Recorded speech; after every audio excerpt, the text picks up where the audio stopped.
Welcome to Your Business, Your Life with Matt DiFrancesco, your personal financial technician. Whether you've had years of success in your business or just starting out, Highlift Financial can help you create a vision for your business, life, and family, and align these for generational wealth. So as they say, what happens in your life affects your business. And now, on to the show. Hello, and welcome to Your Business, Your Life with your host, me, Matt DiFrancesco. So, hey, I hope everybody's having a great start to the new year here. You know, I'm really excited, as always, to have this guest. And Laura and I, we connected here before the holidays, and just, kind of hearing, what she does and her story really inspired me to show that there is hope out there for a lot of shop owners who are kind of lost out there, especially as either how to progress their business or to transition their business. So my guest today is Laura Gay. She's the founder of Consolidation Coach, which specializes in assisting collision shop owners in a seamless transition of their business and to try to maximize the return they get if they're looking to sell to a consolidator, and just to help them to realize their dreams for the rest of their life. Now, she's been an owner of multiple shops, and she understands the intricacies of the collision repair business. And she's also had the opportunity to sell her own shop. So she's kind of giving firsthand knowledge as she goes about helping her clients basically to assist them in this transition. So in addition to that, she also has a consulting business, Collision and Consulting of Florida, where she does shop evaluations and services to shops across the country in all aspects of collision repair. And so, because she's personally dealt with many of the challenges that collision shop owners face, I know she's got some just fantastic information to share with us. So Laura, I hope I introduced you as well as I could. I don't want to, I could go on, but Laura, welcome to Your Business, Your Life. Awesome. Thank you so much for having me. Oh.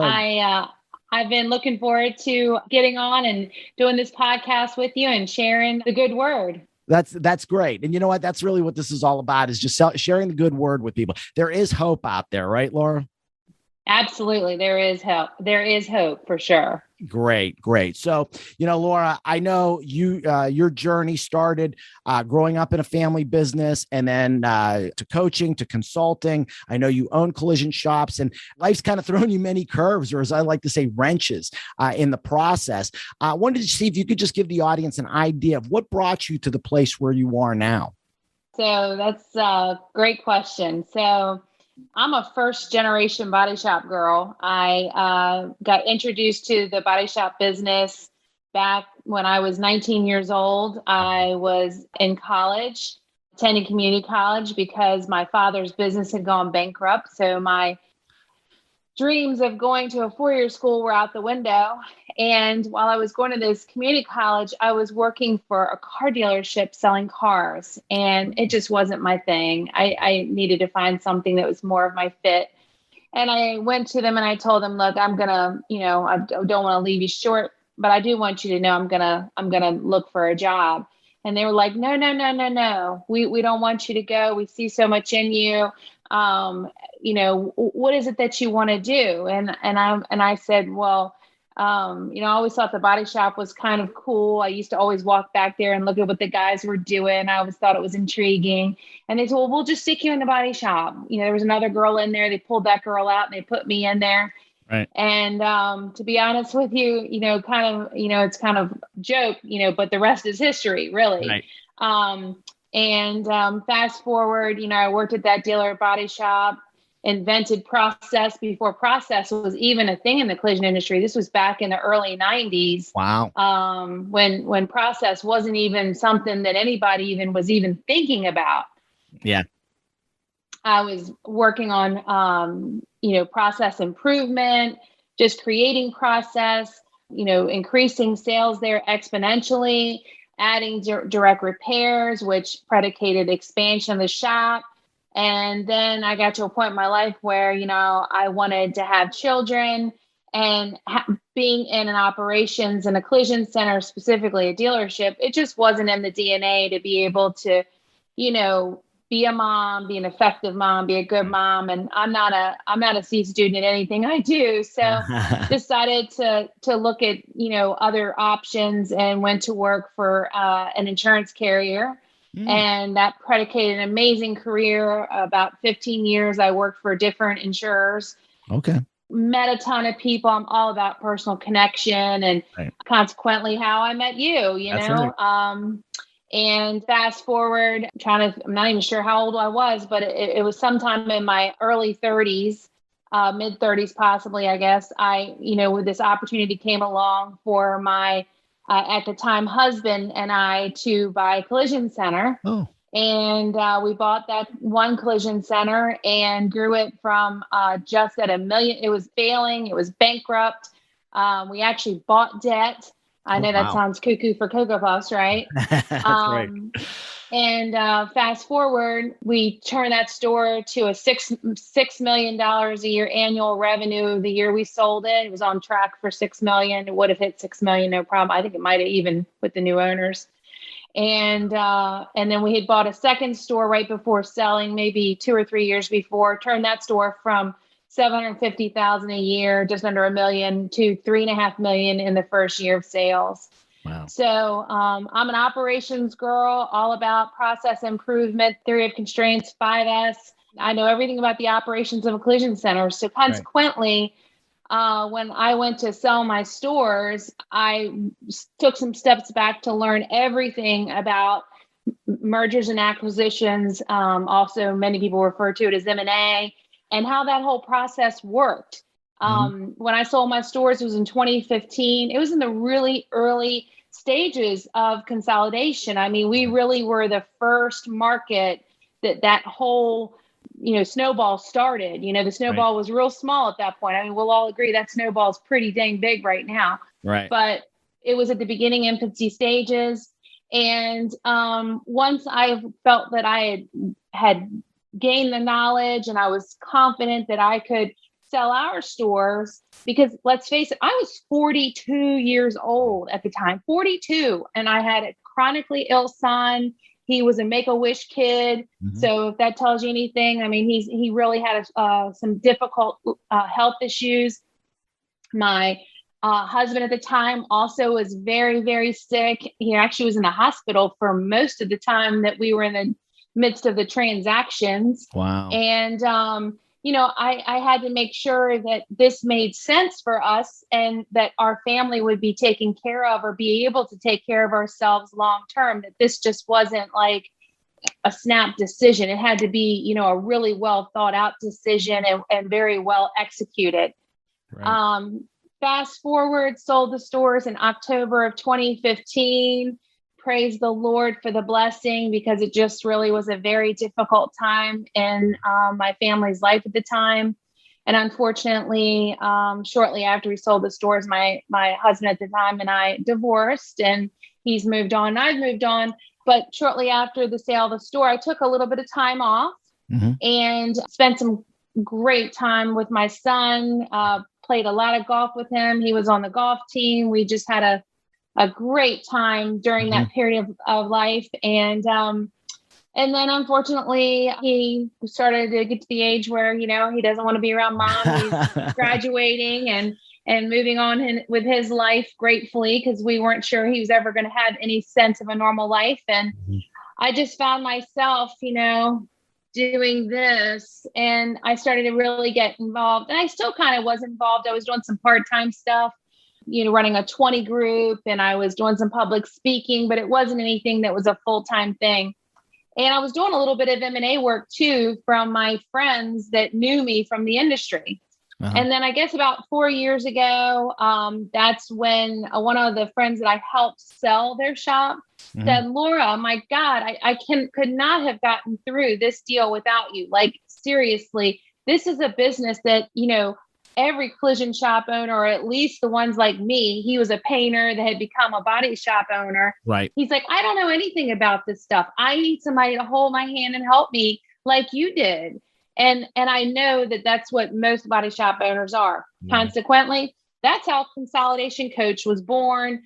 And now we are a full mergers and acquisitions consulting firm that helps collision shop owners from understanding what their business is worth, understanding maybe what changes they may want to make in order to get more value for the business. Maybe like if they want to take some steps back before they're ready to sell.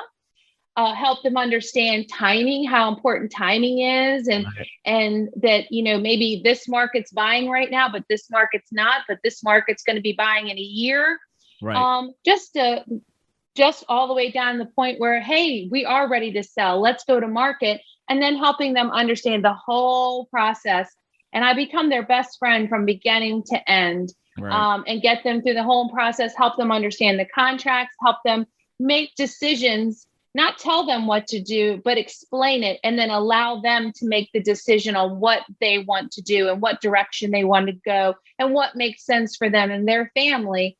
Think of it as a painting. I help make a painting, help them color it so that they can actually see and visualize what their life is going to look like in 6 months, a year, and some people, they want to go do some other business. They might want to go open a boat business. They might want to, I have a guy that wants to go and do jet ski tours.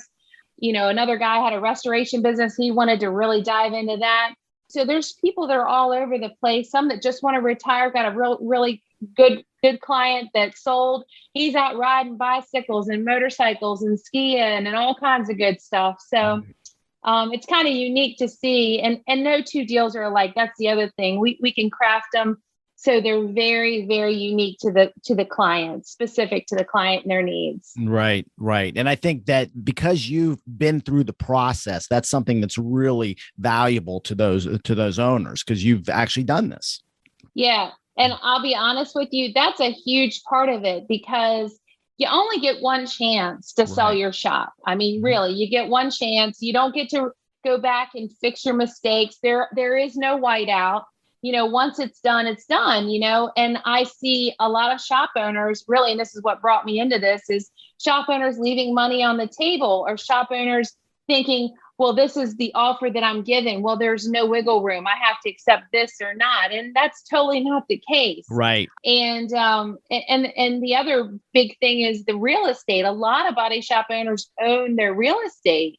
And helping them understand, does it make sense to lease it? Does it make sense to sell it? When does it make sense to sell it? And help them understand that, because there is some huge losses that I see with clients with just not having that knowledge. Right. And quite honestly, that's really what it comes down to. It's no different than when you go to do your taxes. As a big company, if you try to sit down and do your taxes yourself, I mean, you're just like, your head's ready to blow off your shoulders. It's too complicated. Right. It's no different than hiring your CPA to do your taxes.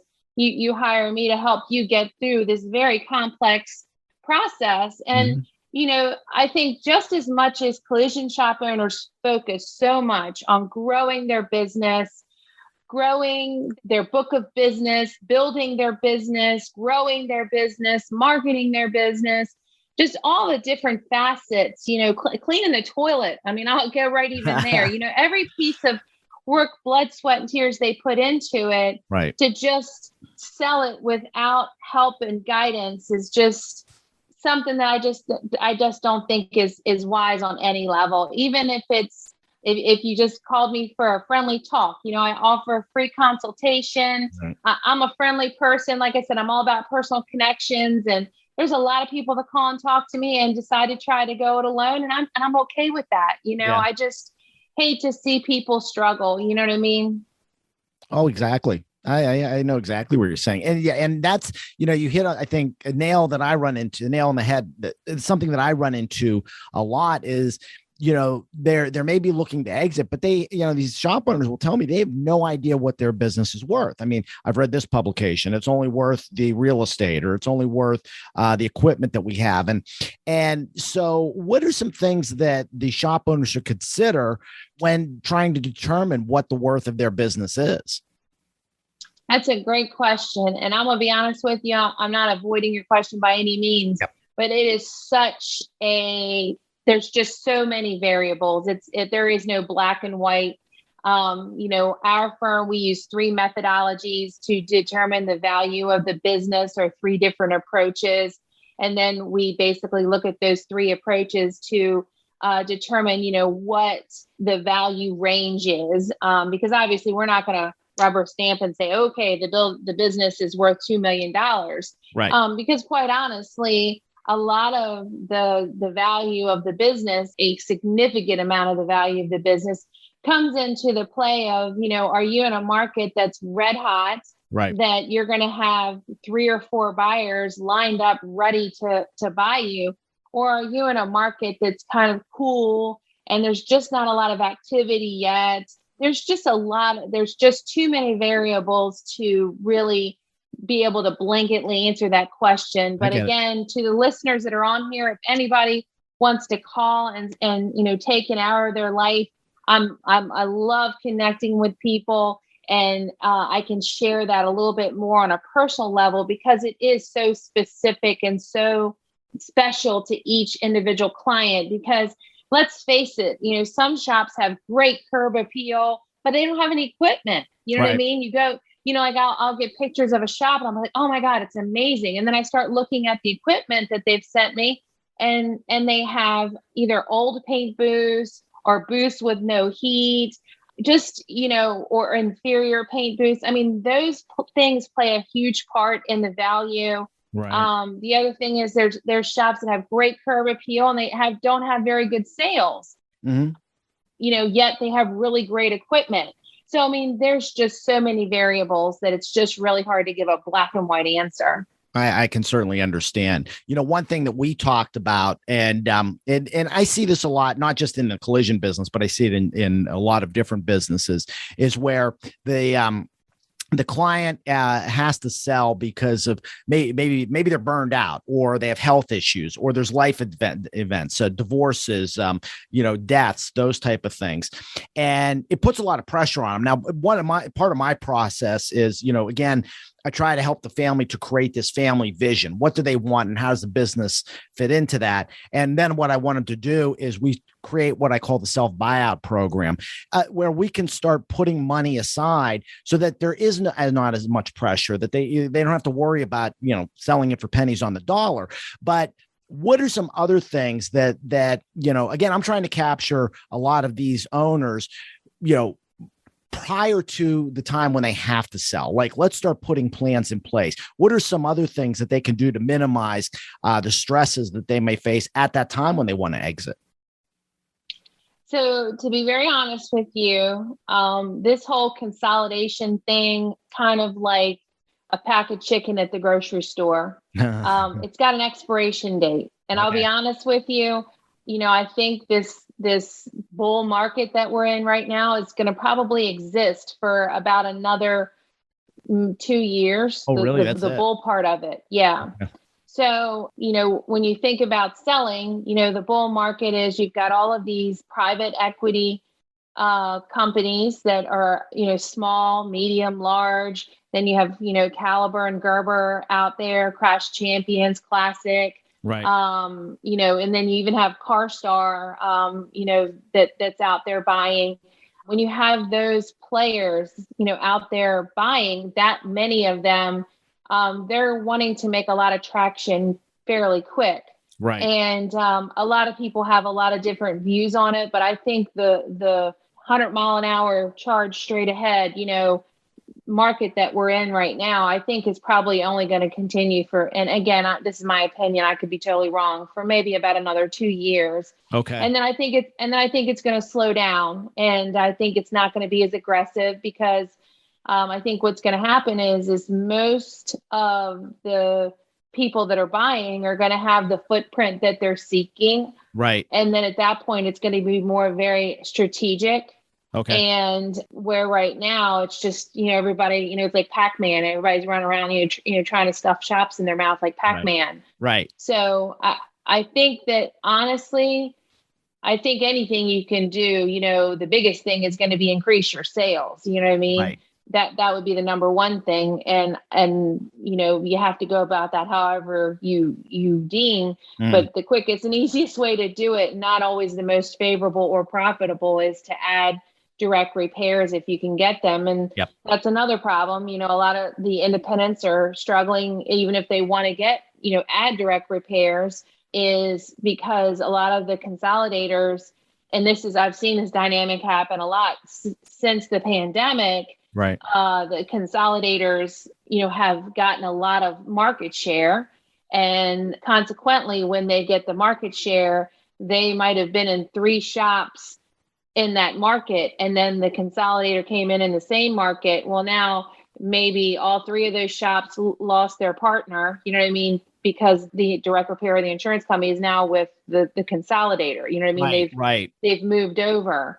So consequently, getting these new partnerships can be challenging, but not completely something that can't happen. And again, it's market to market, and it's not a black and white answer either. Right. Yeah. Well, that's the one thing that I've noticed, that at least my observation is, and when speaking with other industry experts, is that the independent shop is not going to go away, but that Correct. universe may become much smaller, and that it's probably going to have to become more specialized, whether Correct. it's, we work on Euro luxury cars or domestic trucks, or maybe even it's just brand specific. Maybe they just, work directly with an MSO and say, we only do Ford trucks. We only do Mercedes Benz, those type of things, and even the whole EV thing, that's creating a whole new dynamic out there. So I don't think the independent space is ever going to go away. And I think,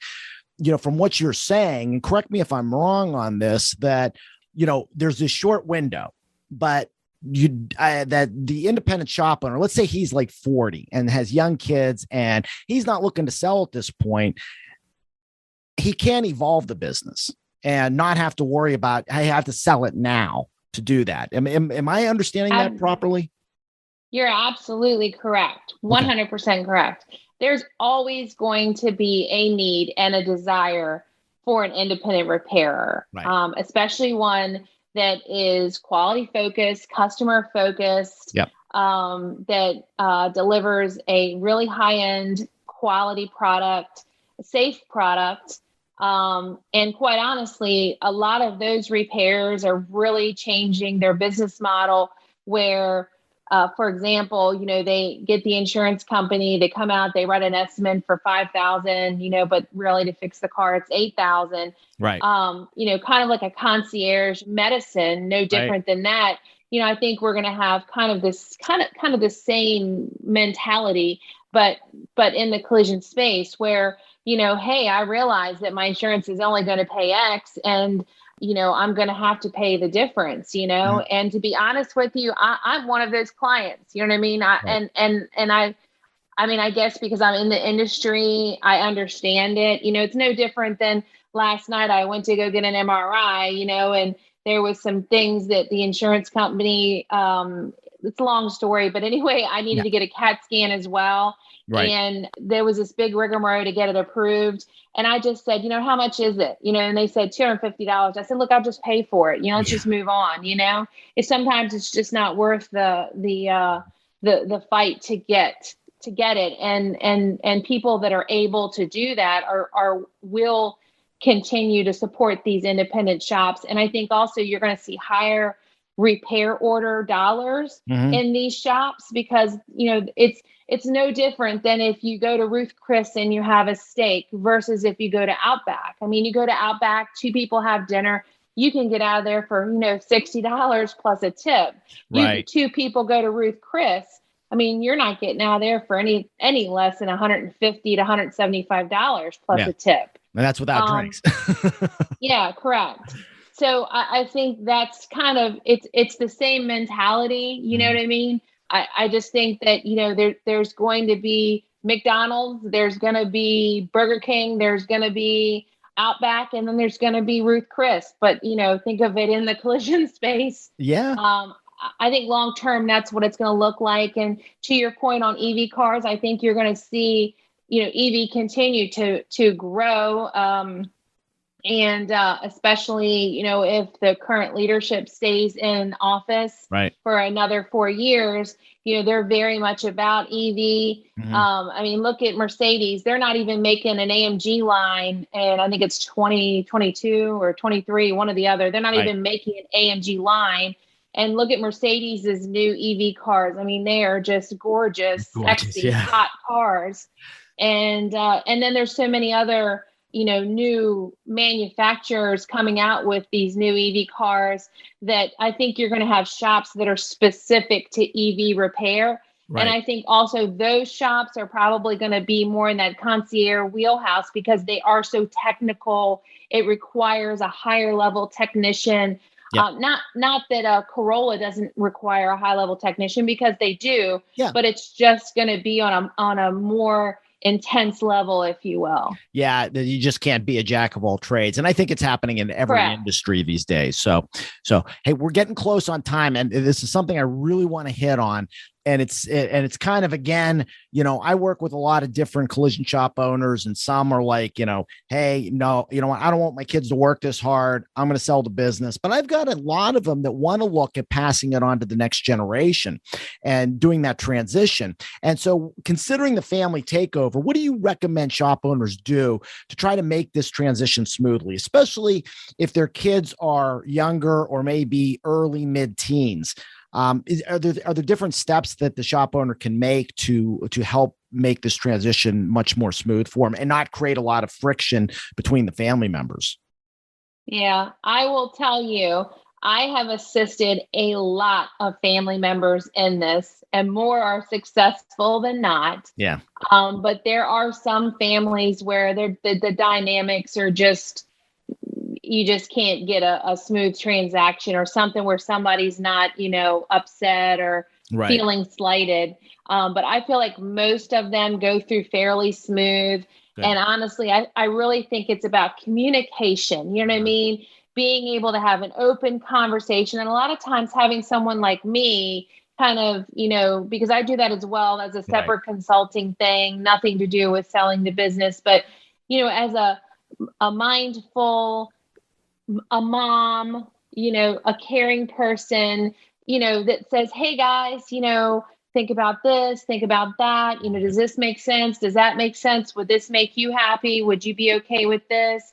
And just helping the family through the whole, for lack of better words, thought process. Because honestly, in families and in life, I think when you really care about someone a lot, the last thing you want to do is upset them, hurt their feelings, put them in a bad way. And sometimes we hold back how we really feel, or what we really need, or what we think is right, for their feelings or their needs. And I guess I try to help with that, so that all sides are comfortable and truly peaceful with the transfer. I just did a really cool one with a family up in New York. And they're doing great. So I think it's totally doable. And I think that it's great. And I think the other thing I wanted to just add, if you don't mind, Fine. related to shops wanting to continue, running their store. I think a big part of that is going to be a mentality change, quite honestly. I think that, and maybe we can do another podcast another time, kind of expand on this, but I think mentality, from literally the way you check a client in, the way you manage the client, the way you market, the way you run your shop. Literally, there's some shops, how they run their cash flow. Literally, there has to be a complete reset mentality change. And I think that if shop owners understand that and can grasp that and understand they're not going to be able to run their shop like they did the last 20 years, I think that they can totally be successful. I know they actually will end up making more money. And I also think that we're on the cusp of having a labor rate, what I call tail whip, meaning I think that the dragon's tail is starting to turn with the labor rates. Mm-hmm. And I think that's also going to be a huge player, because I think the rates, again, I'm not a fortune teller. I don't have my little ball, but I do think that we're going to start to see a turn on that, which is going to make a huge difference. Oh, I can imagine. And it's funny that you mentioned that, because that was one of the things that was going through my head. It's one thing that a lot of times when I'm working with a family, the first thing that I'm doing, especially if we're trying to create this family vision, is have the parents tell their story. And what I find is, and I think what you made a comment that was true. It's really about communication, and sometimes having the parents tell the story and how they had to grind and they built this thing and they birthed it. It makes the kids aware. And I remember I had one client who the wife afterwards said to me, she said, "Thank you so much, because you know what? My husband never had the opportunity with his dad and uncles for them to tell their story. He never got that opportunity."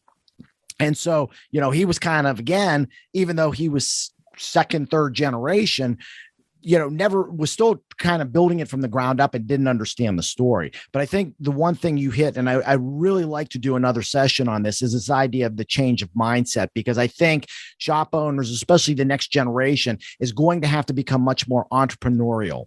And it's something that I try to help the kids who are coming into the business to start thinking differently. I don't profess to be an ops guy. I mean, I let people like you handle that kind of stuff. But again, I can help them through my 25 years of experience in working with business owners and personal and being a business owner to create this entrepreneurial mindset, because we're going to have to start thinking differently, because as the industry is changing, we can't do business the way that we've been doing it for years and years.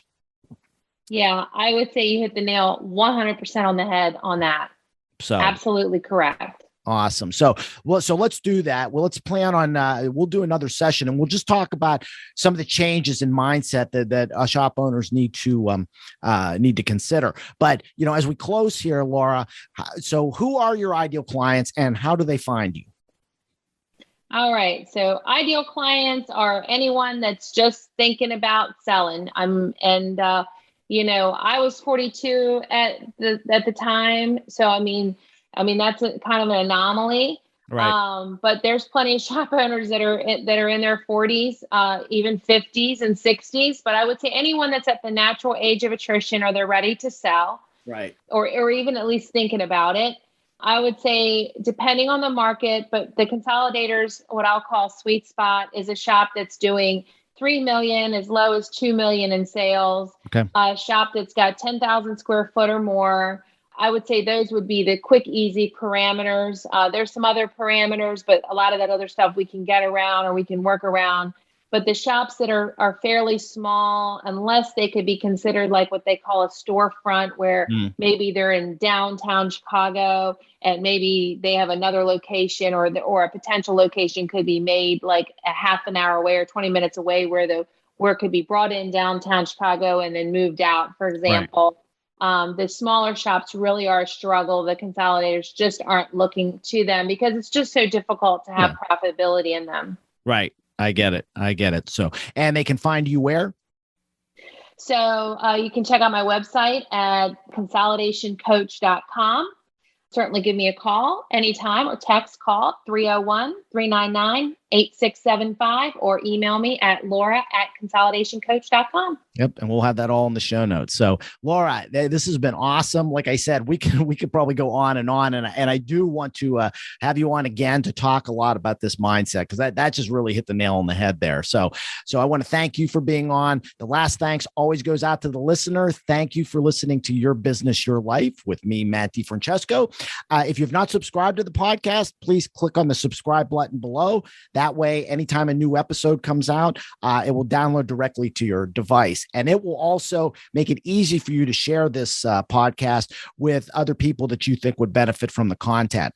If you're watching on YouTube, again, please give us a like. And if you're listening or watching and you like what you hear, please give us a 5-star review. That way, it moves us up on the charts and helps us to get out to more people. So again, I want to thank everybody thank Laura first for being my guest today. Thank you, the audience. And I just want to, from High Lift Financial, just ask you to make every day your best day, and take care and God bless. Bye-bye. Hey, I really want to thank you for listening to the Your Business, Your Life podcast. If you want to be notified when new episodes become available, click the subscribe button below. The information covered and posted represents the views and opinions of the guest and does not necessarily represent the views or opinions of High Lift Financial. The content has been made available for informational and educational purposes only. The content is not intended to be a substitute for professional investment, legal, or tax advice. Always seek the advice of your financial advisor or other qualified professional with any questions you may have regarding your business or personal planning. DiFrancesco Financial Concierge, LLC, DBA High Lift Financial, is a registered investment advisor. Registration with the United States Securities and Exchange Commission or any state security authority does not imply a certain level of skill or training.